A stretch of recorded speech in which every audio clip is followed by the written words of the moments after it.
शीर्षक दरबार का जादुई शीशा कहानी। हसन एक 8 साल का छोटा बच्चा था। एक दिन अपने दादा की पुरानी किताबों को पलटते हुए उसे एक दिलचस्प बात पता चली।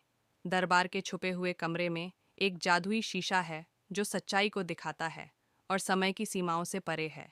हसन की जिज्ञासा भरी आंखों में चमक आ गई और उसने ठान लिया कि वह इस जादुई शीशे को जरूर ढूंढेगा। पहला दृश्य, हसन दरबार के पुराने रास्ते से गुजरता है। प्राचीन पेड़ों और पत्थर की दीवारों के बीच वह धीरे धीरे आगे बढ़ता है, जैसे किसी गुप्त रहस्य की खोज में हो। दूसरा दृश्य, हसन दरबार के अंदर प्रवेश करता है, जहां पुरानी ईंटों से बनी दीवारें और धूल से ढकी हुई मूर्तियां हैं।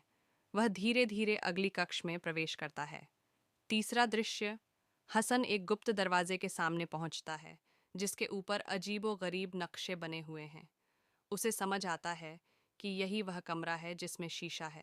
दरवाजा खोलते ही एक सुनहरी किरण हसन को अपनी ओर खींचती है। चौथा दृश्य, हसन को जादुई शीशा मिलता है। जैसे ही वह उसमें देखता है, शीशे में उसे उसके दादा का प्रतिबिंब दिखाई देता है, जो उससे बातें करते हैं और कुछ सलाह देते हैं। हसन आश्चर्य से उन्हें देखता है। पांचवां दृश्य, दादा का प्रतिबिंब गायब हो जाता है और हसन समझ जाता है कि यह शीशा केवल उसी को दिखाता है जो इसकी सच्चाई को जानता है। वह मुस्कुराते हुए दरबार से बाहर निकलता है, अपने दादा की यादों को दिल में संजोए हुए। अंत, हसन को जादुई शीशे का रहस्य तो नहीं मिला, लेकिन अपने दादा की यादें और उनकी बातें उसके दिल में हमेशा के लिए बस गईं।